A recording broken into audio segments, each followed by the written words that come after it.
Good morning, Warren. How are Yep. you? Good, good. Jose, how are you? I'm good, and I'm ready for a new chapter of the Unstoppable product. Yeah, well, these are always interesting conversations, always. Yeah, hopefully they are also for our audience. Yeah. So today we are going to talk. Yeah, because otherwise I don't know what we are doing here. Like- So today we're going to talk about B2C marketing for B2B technology products, right? Right. And what is our opinion about this new trend of doing kind of B2C marketing for B2B high-tech products? Yep. So we've been reading some articles and yeah, let's start with a direct question. What is your take? So during this chapter, by the way, audience, during this chapter, what we're going to do is discuss this. This is not prepared. So Warren and myself, we're going to share the point of view on how this could work or could not work. Maybe we Yep. clash. We don't know. It's a surprise. Just stay with us. And yeah, hopefully you learn from our discussion. Warren, what's your take on Yeah. this? Yep. B2C marketing for B2B high tech. So the article talked mostly about using advertising, traditional B2C advertising. And I have what I would call biases. Okay. We all have And them. yes. And whenever I see someone talk about the advantages of advertising, I always think to the massive transformation that happened in the advertising industry. And I'm not sure if we've talked about this before, but at the end of World War II, the US government said, right now, everybody has a job supporting the war. And we know that the war is ending and people, millions will not have a job when the war ends. So we need to make sure that people, have jobs and we need to stimulate the economy in the United States. And they went to Madison Avenue. That's the center of the world for advertising, Madison Avenue. And they went to Madison Avenue and said, how can we keep everybody engaged in the economy? And they came up with a method, and it's been in place since the end of World War II, and it's called inadequacy marketing. Now, inadequacy marketing is based on telling people they don't have any value unless they buy. Telling And people. So you're they're telling the buyer that the buyer doesn't have any value yes, unless they buy my exactly. product. We're saying Correct. you're dumb. Yeah, and it happens 1,000 times a day and you don't realize it. You're told you're ugly, you stink, you've got bad breath, nobody likes you, you're unsuccessful, but we can save you if you go buy something. Okay. That's that is what the advertising industry has been doing ever since 1945. To me, it looks like this late night ads of the people that if you stay late at night in the TV, they are going to advertise some sort of mattress and things like that are going to save your life.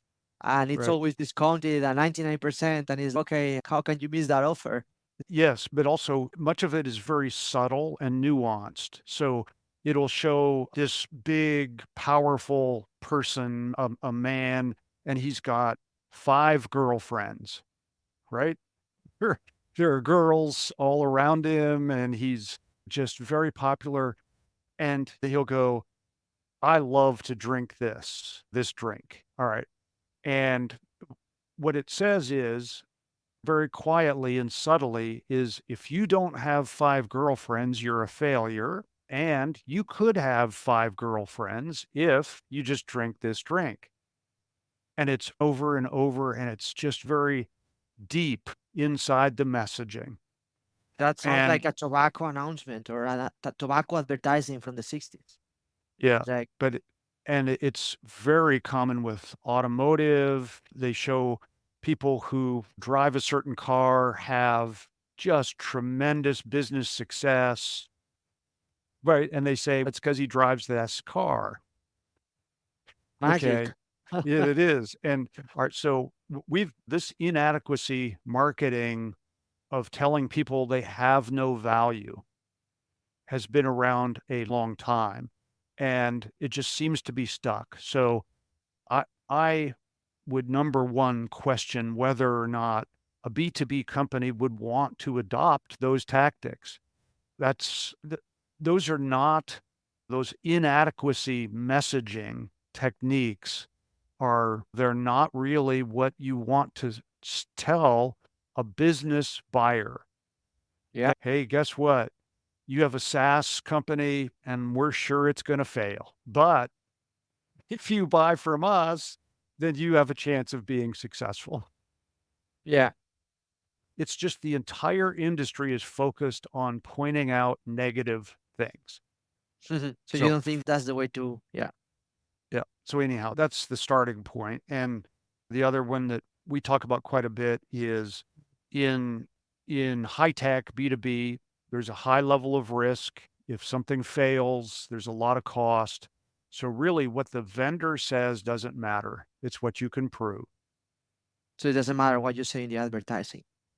No. A And lot, a lot yeah. of stuff to talk here. Yeah, plenty of ideas are bombarding my mind. But I'll let you keep talking. So it's very closely connected to many of the things we talk about where you don't position your product, the market positions your Mhm. product. That's part of the what you say doesn't matter. So We why actually also say that advertising doesn't do a lot for positioning, right? Because you need the support of the market ecosystem or infrastructure. exactly. And you can use advertising in B2B situations, but the only way it's effective is it supports what people already believe. Yeah, and that's pretty related with what we just discussed is you don't want to send a message that is if you are creating a new market category and you're at the very beginning of a disruptive innovation, you gotta be honest and lead with the change. But if you are not in that stage, if you're in a mainstream market or approaching a mainstream market, we always say that fit with what the market already believes. Because Yep. otherwise, people don't want to change. They have their habits, they have their way of thinking. Everything that clashes their way of thinking is against their human nature, which is they are going to put their brains in mode flight or fly, right? And it's Yep. just I don't want to change, right? I don't trust it just because it doesn't fit with the way I'm thinking. So the better Yeah. we make it fit, right? The best. Absolutely. There is advertising that reinforces existing perceptions. Okay. And that could be worth spending the money. But if you're an unknown company, if you Like feel like, retargeting. yeah, there are all kinds of different scenarios where people use advertising and it's just wasted money. No one will pay attention. Certainly no one will change their mind. And the thing that we have talked about, I believe, is that if you want to prove something to an audience, you can use what we call reference. You can use evidence or inference, right? Proof that really comes from a third party is what is the best, most meaningful form of communication, not what you say through advertising. And this is I believe is very related with recently Winter, the messaging testing tool by Pep Laha. They have created this B2B buyer journey research. They have a blog post. I am reading it right now. I had this prepared for the podcast, and it says that they did this survey to more to 200 CMOs or marketing executives on how they buy B2B software. Okay. And 58%, 58 of these B2B marketing executives start their short listing of vendors. Is I want to buy this software. I make a short list of 3 vendors before going into a demo. They start by asking their peers, Yeah. almost 60%. Yeah. And then if you go to the main methods of what plays the biggest role in determining which vendors to consider, First of all is word of mouth and peer recommendations Yeah. structure, and then we can get into that, right? Uh-huh. Secondly is third-party reviews, which basically is online word of mouth also, Yep. surprise. And then is market share or brand frame. But then if you go to supplier ads, is so the worst option is cold outreach, and the second worst option out of seven is advertising. Yeah, exactly. It's less than half of word of mouth. Yes. And it makes a lot of sense because no one wants to buy a high-tech product and then discover it's not compatible with everything else they have, or that they don't know how to integrate it into their workflow, or it seems to always crash or whatever. It's just there's too much risk that things could waste your time, your money, and your job if you actually have a negative impact on your company because you chose the wrong product. That's your reputation on the line. Yeah, there are a lot of reasons that no one's gonna pay any attention to advertising. We've been discussing a lot of reasons because reasons and data, right? On Yeah, how advertising may not work for B2B, or at least the approach of B2C advertising, because this article that you sent to me was talking about TikTok. So to be clear with the audience, was talking about TikTok, Instagram advertising, and things like that. Let's talk when maybe advertising can work for B2B. And right. And I think if I could add one last thing, that article did yeah, mention, I think, a company called WeWork doing yeah. advertising, and that was on television. That was, I think, the Super Bowl. So I think that there are B2B companies doing advertising on regular television and Mm. so what I call normal channels. But anyhow, Mainstream channels. yes, absolutely, absolutely. But Um, I think so. Here there's a consideration, right? Because actually, I'm a client of WeWork. I have a help desk on WeWork.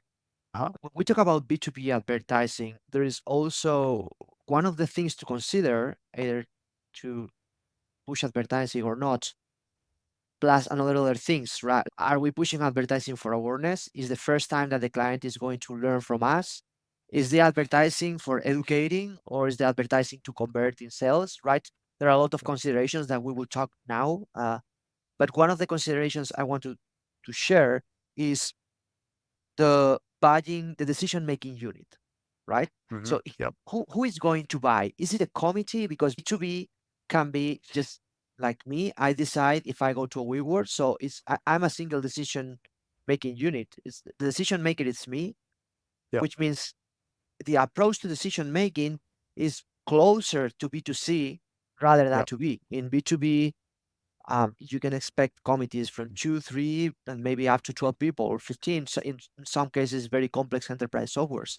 So what I mean is that if the decision-making unit, the buying committee, is just one person, which approaches yep, to B2C, maybe it's not that bad that approach, right? So you have yep, to ask yourself, okay, who is my target audience and yep, how they buy? Because if they are a yep, single buyer, that type of advertising could work. yes. So, and that's why, in my mind, the evaluation of risk that the customer is taking is probably one of the very first things that you want to look at. There are certainly B2B products that are very cheap, and I don't know how much WeWork costs for a month, but Around $300. yeah, all right. So if you try it, you do it 1 month, you decide You this is no stop. good, It's not you my stop. risk. It's yeah, Yeah. exactly. So that's an example of lower risk. That's a big difference compared to some type of support or IT software that has to be integrated. You've got to do all kinds of data migration. You have to train all your people. Way different, very high risk. We talk about this a lot. There are things that are actually very low risk, and that's why there are no chasms for some products because the risk is so low. Yeah. It's not a discontinuous product. Yeah. So, what are considerations if we think about a funnel and the different phases? If we think about the different stages of the customer journey, the maturity is I'm not aware I have a problem, I'm aware I have a problem, but I don't know about solutions. If we think about the technology adoption life cycle curve and the different types of buyer profiles, Yeah. what are different, let's say, stages or conditions in which this in which advertising works Yeah. for Mm. B2B software Yeah. So or the I technology. yeah. So I would tend to think, and the survey you talked about reflects this exact point, is I don't think the actual buying decision will be influenced by advertising, but I think awareness might be possible. So if there's something, and I'm going to just pick something that's high risk, there are vertical takeoff and landing automobiles that are under development, where you fly your car rather than drive it. Mm. All right. What happens if If it crashes, so, that's a somewhat high risk proposition. right? But in theory, all the delivery services out there would never have to worry about traffic or other having time constraints, because they could just fly up, fly to their delivery location, and then land. All right. If that is at one point available and they're starting to be used, you could raise awareness. You could let people know that this technology is now ready. And probably the most important thing is the local government says it's okay for you to fly your car, because at least in the United States, the FAA has some awfully tough Mm, regulations on who can fly and who can't and where and when. If all those things become available, then you can use that to let people know that's now available. and what you mean is that the advertising, what would be the impact or Well, for driving awareness? You mean? for yes, just letting yes, so increasing awareness. That certainly would not be your only channel, but that way and you talk about some people love risk, some people hate risk. If you make all of the people who love risk and want to take risk, you make them aware of the fact that they can now fly their car, then that's probably a worthwhile awareness raising activity, and it will resonate with the right people. Yeah. I think actually that's something that I was thinking, right? Advertising could work well for early adopters because they are risk takers. So even if you don't have a way to educate them, to drive them through the buying process, let's say in marketing and sales words, a funnel, which Yeah, you provide content to educate the market, and then you have a support network, the ecosystem or the infrastructure market talking about you. Early adopters don't care that much about that. So advertising campaigns targeting our early adopters that could work because they are risk takers and they don't need that much of an infrastructure, third party talking good right. things about your technology, testimonials. They don't need that because they are risk takers, right?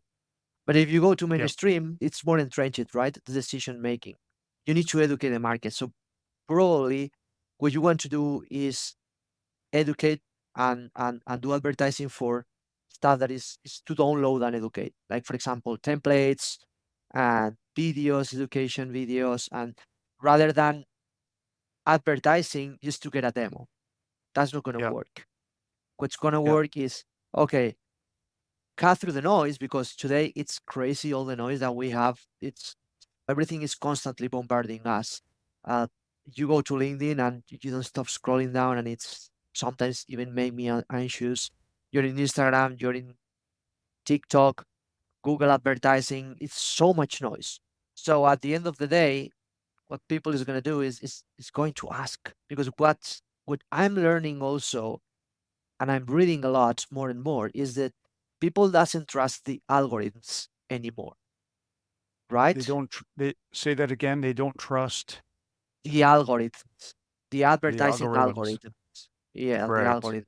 Right. Because I don't know, there's this social network, Netflix documentary that I saw, I think it was 3 years ago. And I'm talking with more people and more people that they say if I do a search on the Instagram or on TikTok or even on Google, then they are going to bombard me with advertising about that, even if I go to YouTube, because they cross the cookies and all of that stuff. Right. So what they say is the brand that is advertising to me, I will just remove it from, let's say, the consideration set, because Ah. they Yeah. start not to trust the algorithms because they Yeah. think, and there are some articles about that, right?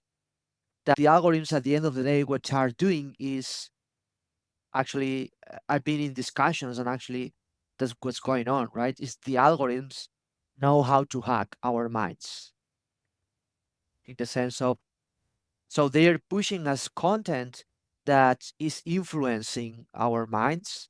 So people are Right. starting to say, hey, everything that are you advertising, I won't trust it. So Yeah. this is, yeah, this is a new conversation that I'm starting to see. And yeah, interesting, Yeah. interesting also. But the point that what I've Yep. seen that works, and that's what they defend also in this methodology, they ask you answer. Do you know they ask you answer, Warren? Ever No. discuss about that? That's a methodology that a friend of mine, the CEO of Digital Smile Design, Brandon, he recommended me for all the, let's say, implementing predictable innovation, right? And this Mm. methodology is closer to B2C in the sense that they defend that everyone we're selling to people every day, and that's of course 100% accurate. And Yep. because of that, they want to be informed and not treated like fools, and don't make them lose time. So they Right. ask you answer basically is either in B2B or in B2C, people ask questions about your Mm. product, about your category, and about your technology. Uh, The more risky is your product, the more questions they will have. yeah. What you have to Yeah. do is just to answer all the questions, because answering all the questions in a transparent way is driving trust. It's Yep. like all this nonsense. There are hundreds of SaaS products that they are hiding the prices. So you get Right. a book a call to get the pricing. Actually, most of the buyers they don't want to book a call until they have their consideration set of 3 vendors. But to build Yeah. that, they need a pricing. So it's, you're not going to give them the information they need to put you into the consideration set. You're making them go through friction to book a call with you that they don't want, just to give them the pricing.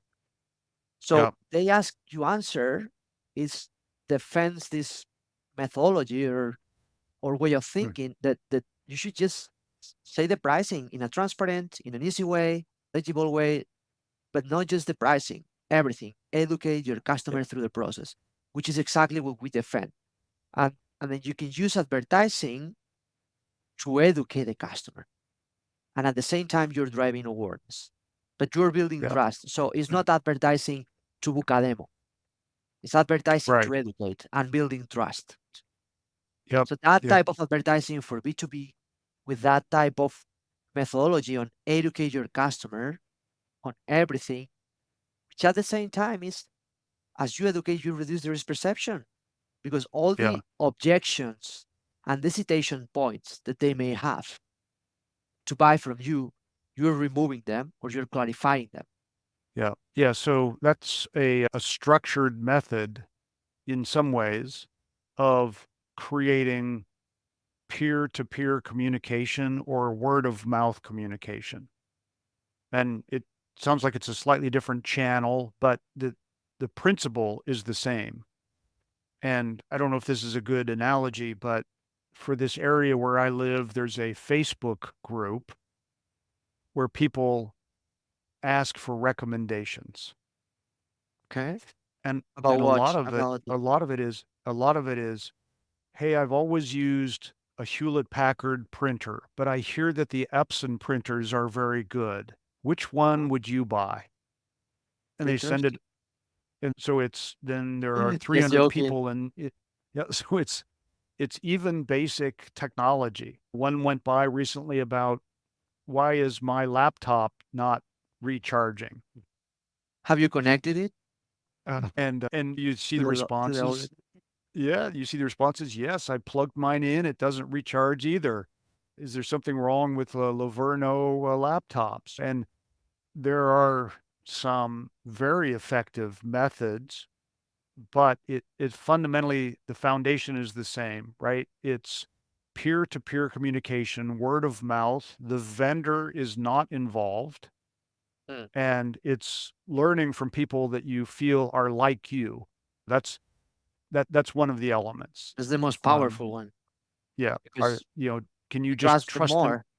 Yep, you trust them because they appear to be exactly like you, You have the same and that's issues. yeah, and that's fundamental human behavior. Cannot just wipe that away with advertising.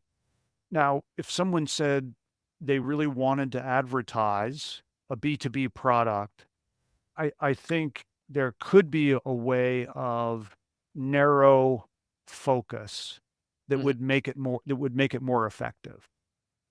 Let's just say you have a fintech, a financial technology offering, and you and let's say it's new and doesn't have a lot of users. You could select, even on television, perhaps a golf tournament, right? I'm going to just guess. I don't know this for sure, but perhaps a lot of higher net worth individuals like to watch or play Mhm. golf. Okay. So that's going to be the demographic of the audience for that show. It's not 100%. There will be people who just like the sport of golf, but if you can discover through demographics that your target audience in some way is watching a given program on a television, then you could advertise to that with the right kinds of content. So remember, if it's brand new, it's never been seen before, it's truly a novel innovation, then your ad needs to be mostly about the technology. Technology messages at the beginning. Yeah. Correct. So, You can know that really easy with TikTok and Instagram and social platforms, and even with LinkedIn. You can know the interests and target yep. interests.